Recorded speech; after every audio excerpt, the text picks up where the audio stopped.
Cuando tenía 5 años, le dije a mi madre que estaba deseando ser mayor para salir sola.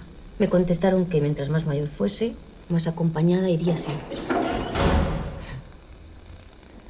Para mí esta contestación fue horrible. Me acuerdo todavía de la perra que cogí y de lo angustiosa que me pareció la vida en aquel momento. Welcome to Carne Cruda, the album. Join us for danger, excitement, innovations. Hace 100 años nacía esta niña que quería salir a la calle sola y que cuando creció ganó el primer premio Nadal de la historia, en 1945. Tal y como resumió la prensa de la época, los 5 hombres que componían el jurado fueron arriesgados, ya que no solo galardonaban una ópera prima, sino que además el tema de la novela era eminentemente femenino, tratando con sensibilidad y delicadeza las ansias de una chica de pueblo por encontrar la libertad en la Barcelona de posguerra. La autora, desconocida por entonces, tenía 23 años y se llamaba Carmen Laforet. Su novela, Nada.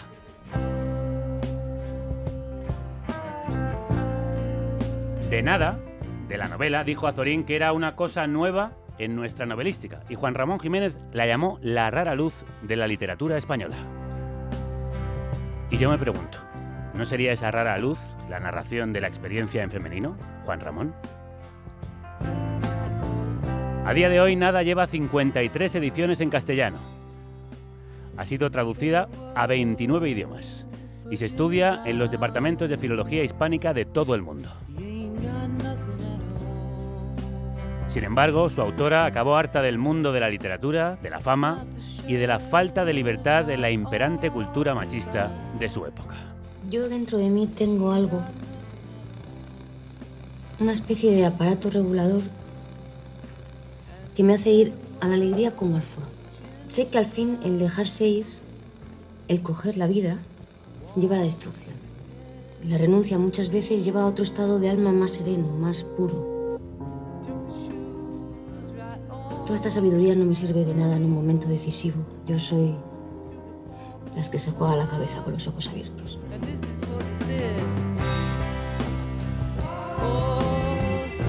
De las que se juega la cabeza con ojos abiertos. Así resumía Carmen Laforet, en la voz de la actriz Mariana Álvarez, el feminismo de antes.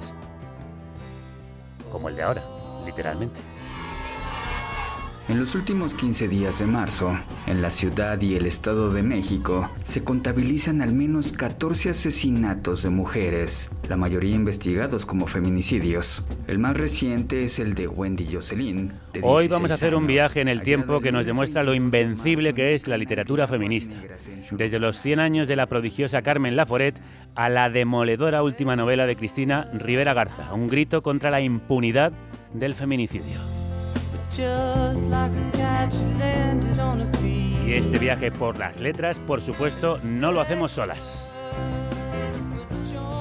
A nuestras Tomo y Lobo, Silvia Nanclares y Silvia Herreros de Tejada se suman la mejor tropa de la radio, formada por Eva López, Violeta Muñoz, Álvaro Vega, Paz Galeana, Marta González, Celtia Tabeayo, Rocío Gómez, Manu Tomillo, Elena Gómez y quien nos habla, Javier Gallego.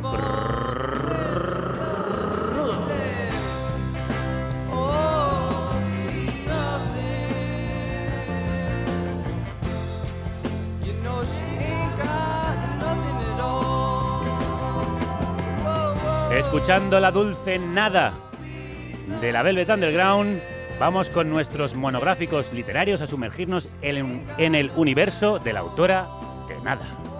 Muchos años después, en un lugar de la Mancha de cuyo nombre no quiero acordarme. Había una vez un principito que habitaba un planeta apenas. Vine a Comala porque me dijeron que acá vivía mi padre. Coronel Aureliano Buendía, Y que tenía necesidad de ir. Mi madre me lo dijo. Tomo.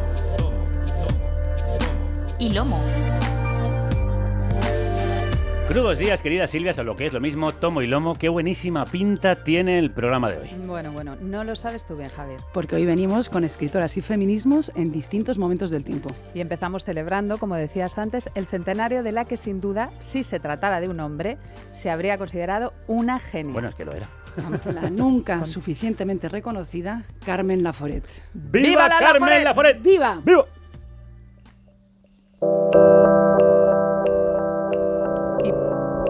para celebrarla por todo lo alto tenemos con nosotros a Agustín Cerezales, escritor, crítico literario, periodista e hijo de Carmen Laforet. Agustín, crudos días. Buenos días, ¿cómo estáis? Pues encantados de saludarte. ¿Qué tal? ¿Cómo están siendo todos los homenajes que se han preparado para tu madre? Pues la verdad es que muy agradables, porque siempre me encuentro con mucho cariño y admiración hacia ella, y eso pues me da alegría, claro. ¿Tú crees que tiene el reconocimiento que merece? Bueno, no soy quien para juzgar eso, ¿no? Ella creo que contestaría lo mismo, ¿no? Yo creo que tiene bastante reconocimiento, sobre todo por parte de los lectores. Y ahora mismo pues hay una atención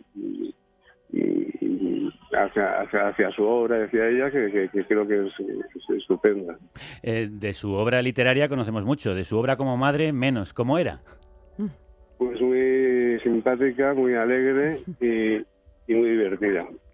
La verdad. Pues no se puede pedir más. Supongo que además fue ella la que te insufló tu interés por la literatura, claro. Bueno, la verdad es que en casa había muchos libros y mi padre también era un gran lector y no sé, yo crecí entre libros, era como un mono trepando por la biblioteca. Entonces, bueno, ella por supuesto, pero que toda la casa era un libro. Qué bueno. Bueno, Agustín, pues la editorial Destino acaba de publicar el libro de Carmen Laforet, Vista por sí misma. Una maravillosa edición, hay que decirlo. Es precioso, con edición y textos tuyos y lleno de fotografías, extractos de cartas inéditas, fragmentos de diarios, imágenes de sus manuscritos, recortes de periódico. Bueno, nos ha encantado. Es una muy buena introducción a su obra y a su vida. ¿Y cómo ha sido, Agustín, recopilar todo este material tan personal? ¿Te ha dolido? ¿Te ha dado alegría? Bueno, la verdad es que fue una iniciativa de la editorial Destino que quería rendir homenaje a su autora, que es uno de sus buques insignias, ¿no?, desde el principio. Y lo hablamos y me lancé al asunto. Y como tenía mucho material, pues me sumergí en él e intenté encontrar los hilos maestros de la trama, ¿no? Yo lo veo como un tapiz. Pues... Y tuve muy buena ayuda, una editora estupenda que se llama Martina, y que me tenía a raya, porque si no, no hubiera terminado nunca de hacerlo. Pues la experiencia de leerlo es estupenda, y lo que dices de tapiz es fantástico porque se habla de la infancia, de la juventud, de su carrera como escritora, de su carrera como madre, como mujer. Bueno, pues vamos a hacer eso mismo, vamos a repasar su biografía. Vamos a empezar con un brevísimo recorrido porque lo primero que tenemos es que nació en Barcelona, pero Laforet pasó su infancia en Canarias, donde murió su madre cuando Carmen tenía solo 13 años. Además apareció una madrastra de cuento que, como decía Laforet, era fea, gruñona y malvada. ¿Cuánto tuvo que ver, Agustín, esta madrastra con el refugio de Carmen en la literatura? Bueno, pues no, es difícil de decir. Lo cierto es que se ve en el libro, en los textos que yo he encontrado de ella y que hacen referencia a ese periodo de su infancia, que la literatura le llegó muy pronto a su vida, a su mente, ¿no? Y me imagino que el toque que sufrió al morir su madre y al vivir con una madrastra de cuento, pues la llevaría todavía más hacia sí misma, ¿no? Y hacia la imaginación y la creación. Pero creo que fue una niña muy despierta muy pronto, muy tempranamente, en gran parte gracias a su madre también. ¿Ella en algún momento cuenta la razón por la que se puso a escribir? No. Lo que cuenta es una anécdota graciosa, que es cuando tenía 5 años, iba con su madre al colegio. Entonces ella le iba contando que en el colegio había unas cuevas maravillosas que les agasajaban con cosas y mazmorras y de todo. Entonces la madre le dijo, mira, eso no es verdad, es una mentira.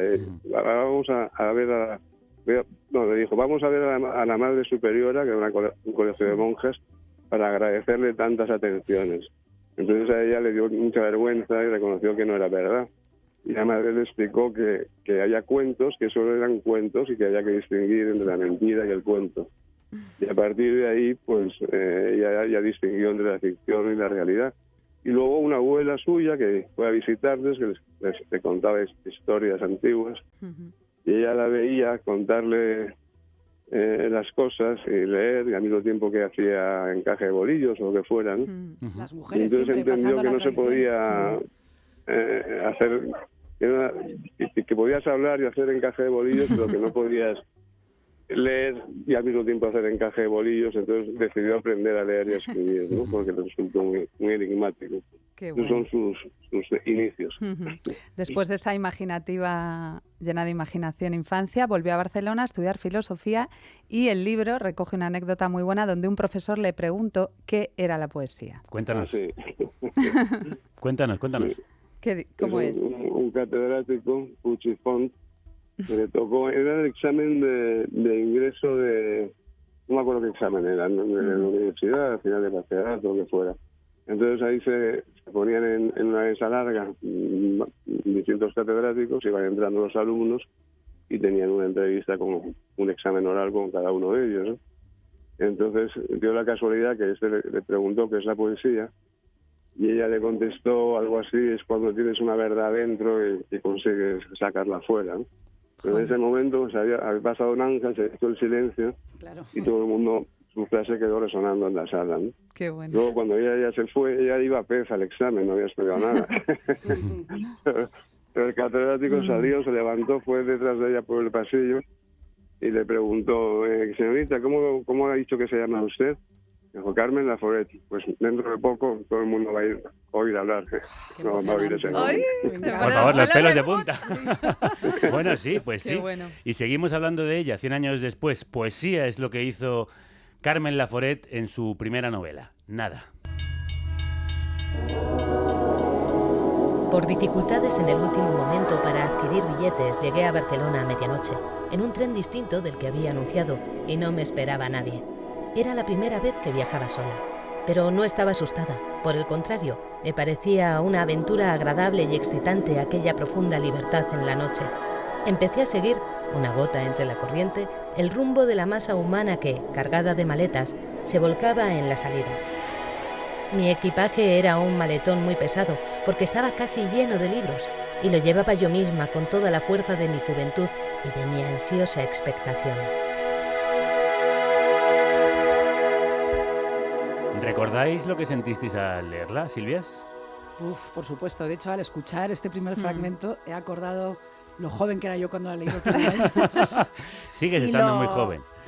Y lo que me maravilló la novela, o sea, me volvió loca su contundencia, su claridad, su emoción como tan destilada, me parece tan sencillamente poética. Ah, mira. Maravillosa. Qué bueno. ¿Y tú, Nanclares? Yo me acuerdo de que me identifiqué totalmente con Andrea. O sea, como una especie Yo de... creo que le pasa a casi cualquiera, ¿No? que lo lea Es porque ya como- está tan viva. Es que estás ahí como en su piel, ¿no? O sea, el punto de vista está increíblemente logrado. ¿Y tú, Javier? Cuéntanos. Bueno, pues yo, por no repetirme, los personajes femeninos, que creo que son Mm. los más poderosos de la obra: Ena, Gloria o la propia Andrea, que como dices, palpita, la sientes, la ves. Total. Y también ves Barcelona. Está muy bien descrita. Y sobre todo la pobreza, la violencia y el hambre de la posguerra, que a mí me impresionó cómo Total. en los años 40 se premió y tuvo éxito una obra que muestra con crudeza las miserias del franquismo. Agustín, ¿a ti no te sorprende también? Sí, la verdad es que la novela tuvo mucha suerte porque pasó la censura de una forma graciosa, ¿no? Que el censor, no me acuerdo exactamente cuál fue la frase que puso, diciendo que era una novela insulsa de una joven que llega a casa de los parientes y que no tiene ningún valor literario, puede publicarse. Qué fuerte, ¿eh? Nada. Eso salvó la novela para todos los lectores que han venido después. Menos mal. Oye, creo que fue tu padre, Manuel Cereales, quien la animó a presentarse al premio. ¿Qué aporta, tú crees, leer hoy Nada? ¿Perdón? ¿Qué crees que aporta hoy leer la novela, además del contexto histórico del que acabamos de hablar? Yo creo que es un clásico, ¿no? Y como todos los clásicos, pues está vivo, es un libro que está vivo y que yo lo compruebo mucho en lectores que me encuentro, ¿no? Jóvenes y no jóvenes, pero los lectores jóvenes lo siguen leyendo como algo propio, ¿no? Que les afecta a su vida y que les ilumina su vida, ¿no? Y cada lector encuentra un libro distinto, como es natural, pero a todos, bueno, a una gran mayoría, es un fenómeno que vengo comprobando desde hace muchos años, ¿no? Que es un libro que sigue conmoviendo, ¿no? Hace poco, hablando con Rosa Navarro Durán, que ha sido su editora, que es catedrática, ¿no? Entonces ella contaba, era una conferencia en el Instituto de Cervantes, pero en vez de hablar doctamente de nada, habló de lo que significaba para ella como libro, ¿no? Y que seguía siendo un libro al que volvía de una forma personal, que seguía hablando directamente, ¿no?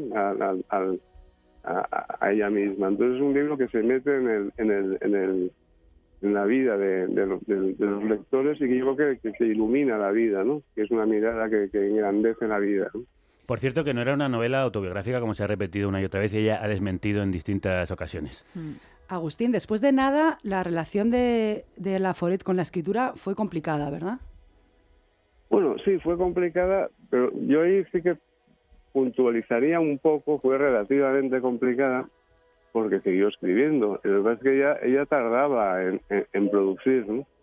Y bueno, escribió 3 novelas más, 4 si contamos la que salió póstumamente, escribió novelas cortas, cuentos, y la verdad es que su producción para mí no baja el nivel en ningún momento, ¿no? Lo que ocurre es que, claro, no es la misma oportunidad, pues, el libro que salió en el año 45, que fue una bomba, claro, en el panorama literario y social, ¿no?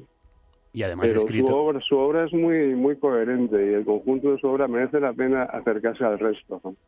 Sí, entre otras a novelas como La mujer nueva, de 1955, una década después, que se promocionó como la novela pionera de la literatura feminista en España.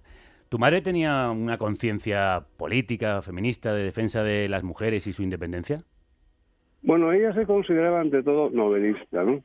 Es decir, que el sufijo ista lo adoptaba para esto, ¿no?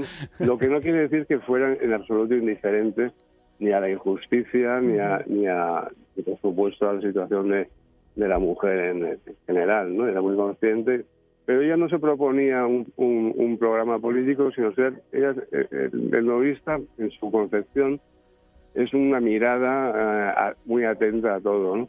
Bueno, de hecho... Y yo creo que eso da muchas veces más resultado a veces que una teoría, ¿no? Pero bueno, eso ya... Pero ella, si ves el conjunto de su obra, evidentemente queda reflejada la sociedad y con todas sus lacras, ¿no? Y sus maravillas también, ¿no? De hecho, ella en sus propias palabras decía, si el sexo discriminado fuese el masculino, yo sería masculinista. Sí, pero de hecho es el femenino, así que soy feminista. Era una defensora de la libertad, claro, en todas las dimensiones. Me parecía el gran tesoro de la vida, la libertad. Qué bonito, el gran tesoro de la vida, la libertad. Oye, cuéntanos esa idea suya de que las escritoras más rebeldes debían utilizar el lenguaje de los hombres. Sí, esa es una idea compleja que yo no sé muy bien, que ella empezó a esbozar, que quizás porque le habían dicho más de una vez que su lenguaje era que por fin una mujer hablaba con lenguaje de mujer. Entonces ella decía que las mujeres se habían visto obligadas a tomar un lenguaje prestado, por así decirlo, el masculino, que había sido el dominante, el imperante, y que ella intentaría y creía que al final se conseguiría que las mujeres hablaran con su propio lenguaje, ¿no? Pero es difícil de definir esa idea exactamente. Pues la has definido estupendamente. ¿No? Lo has hecho de manera sencilla y clara, como haces también en el libro, y como en todos estos minutos que hemos compartido contigo. Carmen Laforet consiguió tener un lenguaje propio y fue una de las adelantadas también en esta literatura protagonizada por mujeres, tantas veces silenciadas. Agustín, seguiríamos hablando contigo durante horas en torno al libro de Carmen Laforet, Vista por sí misma, que acaba de publicar Destino. Ha sido un placer conocerte. Pues lo mismo digo y muchísimas gracias. Gracias, Agustín. Por vuestra atención.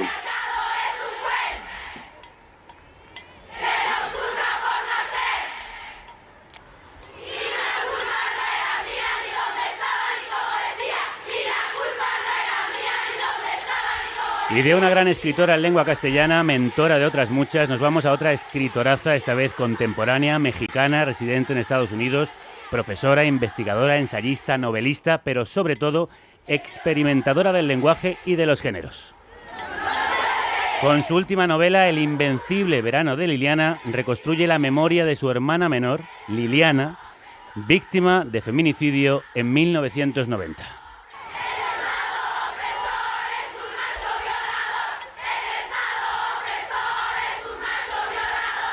Con la multitudinaria acción de las tesis, el grupo chileno retumbando en la plaza del Zócalo, damos la bienvenida a Cristina. Crudos días.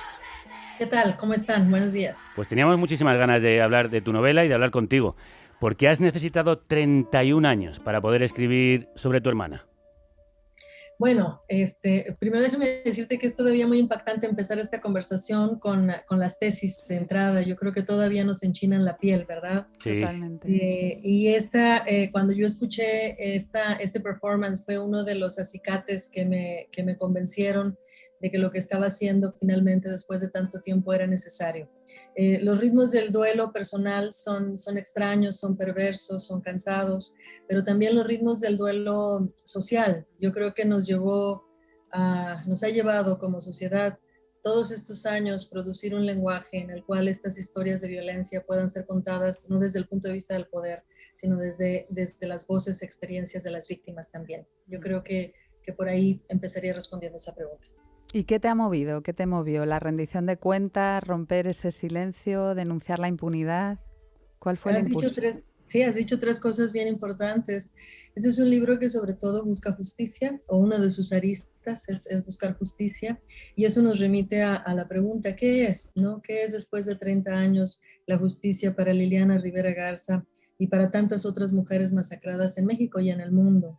Y por una parte, por supuesto, está el proceso legal, que siempre es importante, hay que luchar contra la impunidad. Hay que obligar a las instituciones del Estado que cumplan su trabajo. Pero por otra parte, me parece que con mucha frecuencia, cuando hablamos de mujeres que han sido víctimas de la violencia, nos concentramos, y con justa razón, por supuesto, en la violencia en sí, en el momento de la muerte, y a veces dejamos atrás las vidas enormes, preciosas, llenas, que se llevaron. Y este libro también busca la justicia también por ese otro lado, la restitución, la celebración de esa vida. Bueno, en esta novela, una Cristina narradora que lleva años viviendo en los Estados Unidos regresa a Ciudad de México con el firme propósito de ponerle palabras a la historia del feminicidio de su hermana. Uno no está más inerme que cuando no tiene lenguaje. ¿Quién, en ese verano de 1990, iba a poder decir con la frente en alto, con la fuerza que da la convicción de lo correcto y de lo cierto, la culpa no era de ella, ni de dónde estaba, ni de cómo vestía? ¿Quién en un mundo donde no existía la palabra feminicidio, las palabras terrorismo de pareja, podía decir lo que ahora digo sin la menor duda? La única diferencia entre mi hermana y yo es que yo nunca me topé con un asesino. La única diferencia entre ella y tú. Tengo una voz y una piel que quieren que tú las descifres. Tengo la vida muy corta para entender lo que dices. Una vida demasiado corta tuvo Liliana. Cristina, pones palabras al silencio, al tuyo propio, al de la familia, al de un estado como México, que hasta 2012 no contabilizaba a las víctimas de violencia machista como lo que son feminicidios. Qué difícil transformar en literatura un dolor tan cercano y profundo. ¿Cómo lo has hecho? Bueno, fíjate que aquí ha contribuido por una parte el lenguaje que se ha ido generando en las últimas décadas, el lenguaje que se ha ido produciendo en las calles, en la toma del espacio público, al que le debemos en gran parte a las movilizaciones de mujeres y de mujeres feministas entre ellas, ¿no? Por otra parte, yo no habría pensado yo había intentado escribir este libro de otras maneras y había fracasado. Pero cuando cuando por fin me atreví a abrir las cajas donde habíamos guardado las pertenencias de mi hermana, y ahí encontré un archivo muy meticuloso que ella había hecho de sí misma, supe que ahora sí iba a poder escribir este libro, no tanto sobre ella, sino con ella. Y ahí en ese mismo lugar donde estaban cartas y notas y dibujos y planos y libros, también encontramos los datos que nos permitieron contactar a sus amigos, a sus colegas, a sus mejores amigas, a chicos que estuvieron enamorados de ella, y con sus voces a través de entrevistas muy largas, todas por teléfono, porque estábamos en tiempo de pandemia, bueno, seguimos en tiempo de pandemia, fue posible crear este retrato coral, esta visita coral, reconstrucción desde múltiples puntos de vista de su vida. Entonces aquí la historia evidentemente no se despliega como ocurrió, no hay un anhelo cronológico, sino hay esta invitación al lector a que vaya conmigo de regreso a la ciudad, que se pierda también en los vericuetos de la ley, y después que de la mano de Liliana y de sus amigos vayamos descubriendo su vida, celebrándola también. Hay, como en el libro anterior del que hablábamos, un tapiz que en realidad reconstruye la historia. Y ese archivo que además te ha impedido caer en lo sentimental y en lo explícitamente violento, ¿no? Que yo creo que es una apuesta del libro también. Son los grandes peligros cuando uno va a tratar temas tan ásperos y temas tan cercanos también. Por una parte, el caer en la pornoviolencia, el caer en la celebración, este énfasis que se pone con tanta frecuencia en el asesino, ¿no? No en la víctima, o la glorificación de las fuerzas del orden y no en su crítica. Por otra parte, también yo creo que yo tenía muy cerca de mí durante el proceso de escritura la presencia de mi hermana, que como saben en el libro, sus amigos reconocían su gran picardía y su gran ironía, ¿no? Su sarcasmo. Yo creo que la tenía aquí yo muy cerca de mí, diciéndome siempre, eso me parece cursi, eso no lo incluyas, ¿no? Era mi mejor manera de detenerme ante ese otro peligro también, que es cuando escribimos alrededor de alguien o sobre o con alguien muy amado, de perder a veces también las otras perspectivas, y por eso quise yo incluir aquí a sus amigos, a las personas que estuvieron cerca y que también la quisieron. Cristina, el asesino de tu hermana, como tantos otros asesinos machistas, nunca fue apresado. ¿Puede la literatura de alguna manera reparar la herida que deja la impunidad mientras llega la justicia? Si es que llega. Si es que llega. Esa es una pregunta bien importante y me la han hecho varias veces. Valdría la pena resumir, ¿no? En algunas palabras. El 16 de julio de 1990 mi hermana fue víctima de un feminicidio, y unos meses después una juez en la Ciudad de México encontró que tenía suficientes evidencias para levantar un acta de aprehensión contra Ángel González Ramos. Para entonces él era la expareja de mi hermana. Ángel González Ramos huyó y permanece prófugo desde entonces. Y claro, hay una intención, como decía al inicio, legal, ¿no? de echar a andar este mecanismo tan pesado de la ley. Y por otra parte, el traer a Liliana de regreso. Liliana ha estado muy presente conmigo, con mi familia, en este duelo tan callado y tan privado.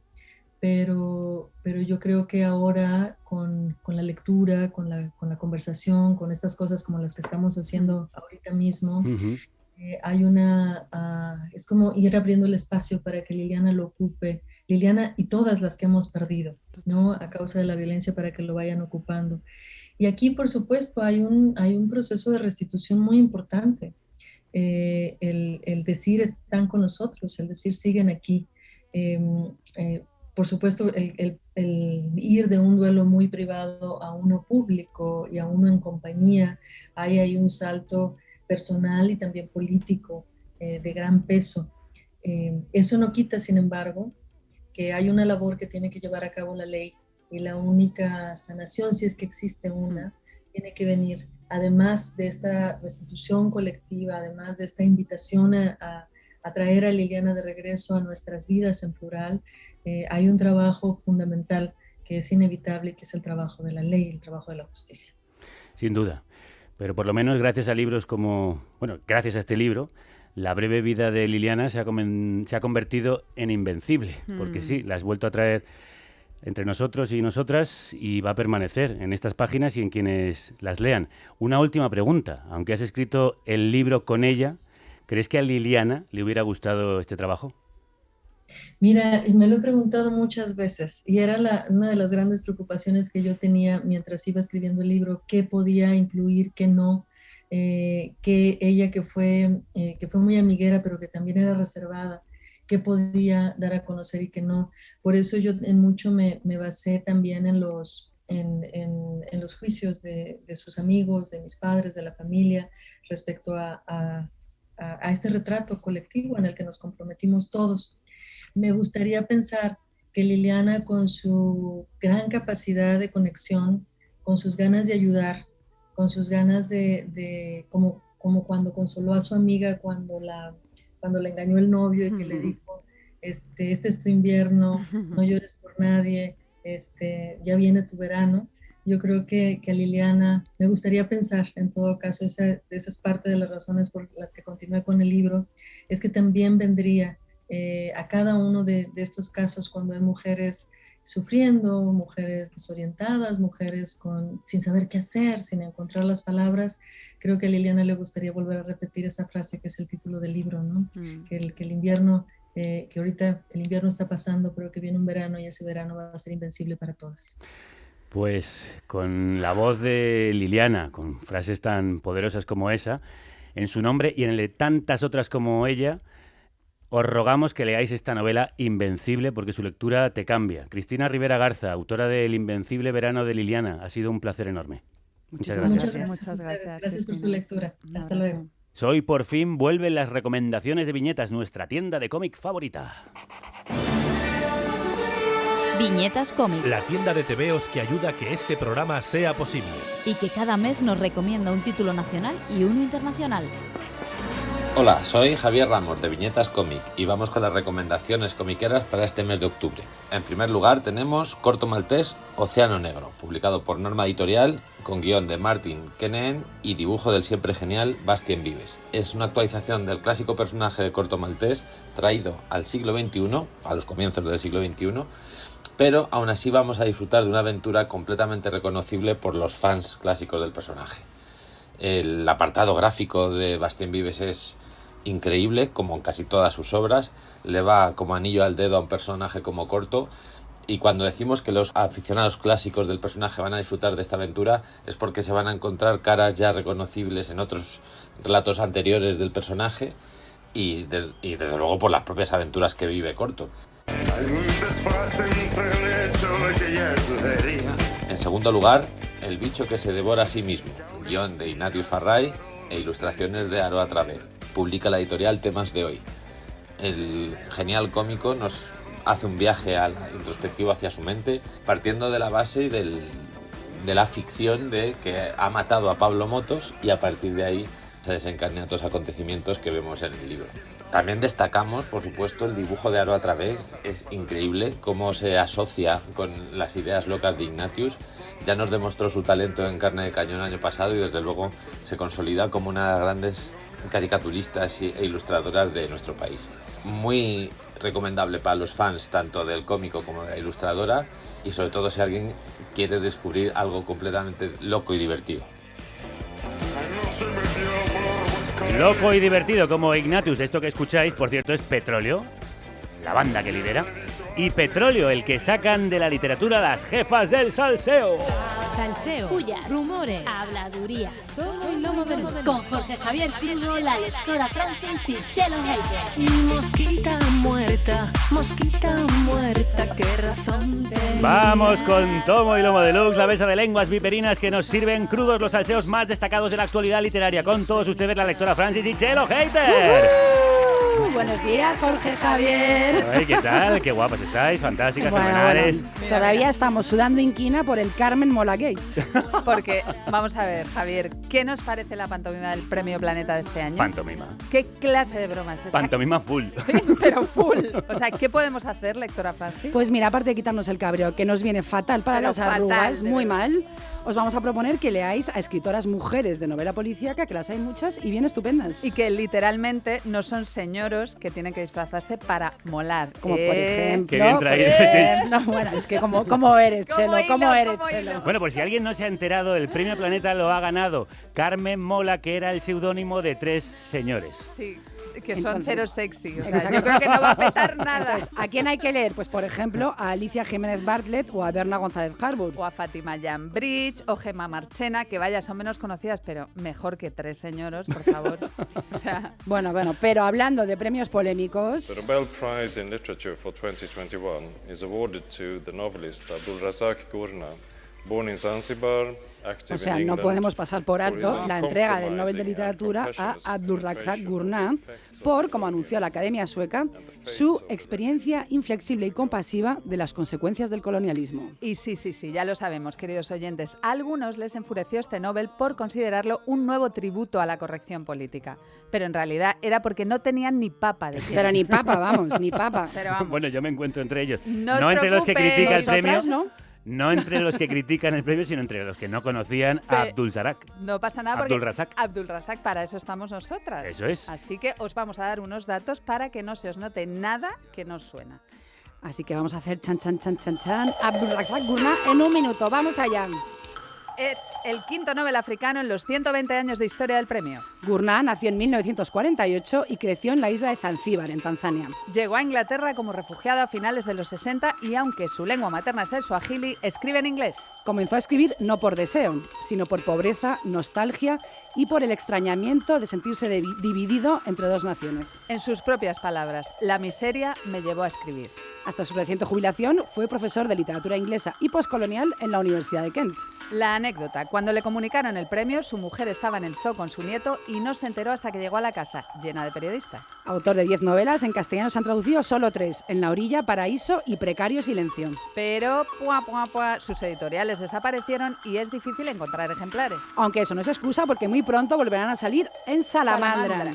Y por si no lo sabíais, Abdulrazak Gurnah se ha convertido en el segundo zanzibarí más famoso del mundo después de... ¡Freddie Mercury!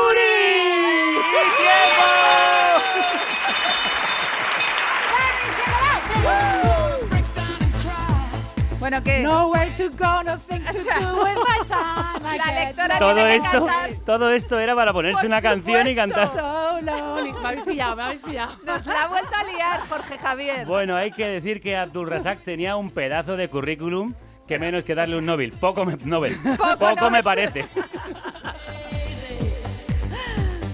Oh, so crazy. Living on my own. Esta versión discotequera de los Queen, ¿de dónde la has sacado? Bueno, fantástico y deslumbrante como siempre, Tomo y Lomo Deluxe. Silvia Herrero, Silvia Nanclares, qué lujo es siempre compartir con vosotras este Tomo y Lomo. Muchísimas gracias. A ti, guapo.